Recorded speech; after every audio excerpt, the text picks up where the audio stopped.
We continue now at the top of Daf Nun Aleph Amud Beis in Meseches Gitin. This is Gittin Daf 51b. On the previous Amud, the Gemara said that according to Rabbi Yitzchak, if you have a situation of moda b'mixas by somebody who returns a lost object, so he does take a shvuah. And the Gemara says, why should he take a shvuah? Does Rabbi Yitzchak not agree that because of tikkun ha'olam, for the betterment of the world, we should not be imposing shvuahs on people who are returning lost objects? And the Gemara now answers, Hu da'amar Rabbi Eliezer ben Yaakov. He says, like Rabbi Eliezer ben Yaakov. Rashi says, Hu da'amar Rabbi Eliezer ben Yaakov dehecha dekati boile betainas bori. If you have a situation where a person is claiming against the Meshav Aveda and saying with a certain claim that I'm owed more, lo chashav le Meshav Aveda. That person, when he's going against a bori, he's not considered a Meshav Aveda. It's not considered like he's returning something that is lost. And the Gemara continues, Tanya, as we learned in a Brayser, Rabbi Eliezer ben Yaakov Omer, Rabbi Eliezer ben Yaakov says, Pa'amim sha'adam nishba al tainas atzmo. Sometimes a person takes a shvuah on his own claim. And Rashi says, al tainas atzmo, hashta mashma, she'ein adam tovo. Right now it sounds like nobody's even making a claim at all. Ulekamon mefarish la betoan ozeh ben hames, the dami la Rabbi Yitzchak. Now the Gemara later will explain, we're talking about a situation where there is a claim being made by the son of the deceased person, and it's similar to the case of Rabbi Yitzchak that we were quoting on the previous Amud. In any case, the Brisa continues over here. Sometimes a person takes an oath on his own claim. Ketzad haso mana liavicha biyadi. Let's say a person says that I have in my possession a money that belonged to your father, v'achalti pras, but half of it I paid back. So essentially, like a moda b'mixas, hareza nishba. This person takes an oath. V'zeu shenishba al tainas atzmo. That's the case of a person taking an oath even on his own claim. Again, like Rashi says, right now the understanding is no one's making a claim at all. The Chachamim say, this person is returning a lost object. There's no claim being made against the person. Therefore, he's patur. He doesn't have to take a shvuah in this case. And the Gemara says, Rabbi Elazar ben Yaakov lesle meishav aveda patur. Rabbi Elazar ben Yaakov does not hold that if you're meishav aveda, you're patur. It can't be that no one is making a claim and now you have to make a shvuah. Rabbi Elazar lesle kimova havina, but we're asking on this. Rabbi Elazar lesle chashasha the tikkun olam. Is he not concerned with the betterment of the world? The meishav aveda patur, a person who is returning a lost object should be patur mishvua, should be exempt from a shvua. Dimkein shavik la va'azel v'hainami came into lotavu kameshav avedu. Because again, if that's the case, who's going to want to deal with cases like this? The person is not going to want to return what has to be returned, and this person also is like a meshav aveda. How could Rabbi Elazar ben Yaakov say in a case where no claim is being made and the person is coming forth? How can Rabbi Elazar ben Yaakov say that the person has to take a shvua?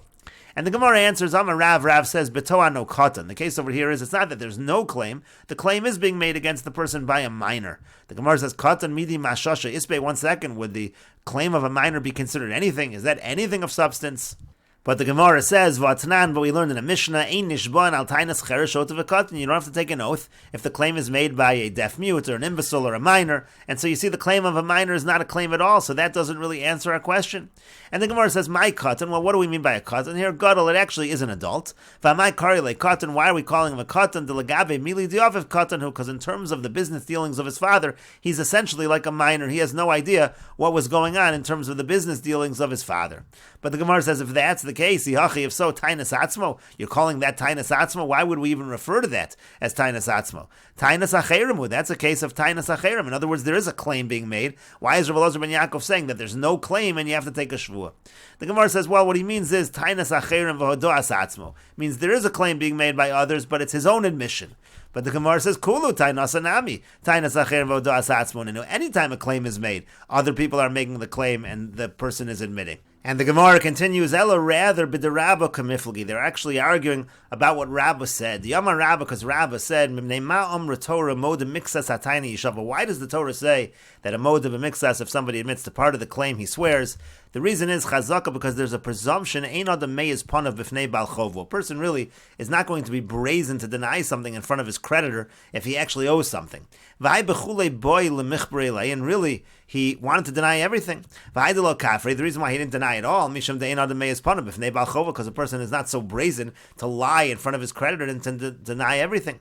And for that reason, really, he wanted to admit to everything. The only reason he didn't admit to it all, he's trying to delay. When I get more money, then I'll pay him back. The Amar Achmanin, so the Torah says, Rami shvua aleh, kiechi delodi le bekule. Make this person take a shvua, so he'll admit to the entire thing. That's the logic of Moed b'mikzas taking a shvua. And Rabbi Eliezer ben Yaakov Savar, Rabbi Eliezer ben Yaakov holds, Lo shna bo v'lo shna bivno. That's true by him, and that's also true by his son. Eino mei is that he's not going to be so brazen. V'hilkach lav meishav avedu, and therefore, since the logic applies both to him and his son, he's not considered to be a meishav aveda. If he's not considered to be a meishav aveda, that's why Rabbi Eliezer ben Yaakov says that the individual takes an oath. But the Rabbanan hold the bohu de'eino mei. It's against the person himself. The person is not going to be so brazen to lie. Aval bibno meiz, but when it comes to his son, he really would be brazen and he would lie. Umidelo meiz, and from the fact that this guy is not being brazen, he's admitting at least a part of it when really he could easily deny the whole thing to the son. Meishav avedahu, it's considered like he's returning a lost object, and that's why the Rabbanan say that he doesn't have to take an oath in that situation. We will continue with this discussion in the next video on Daf Nun Beis Amud Aleph.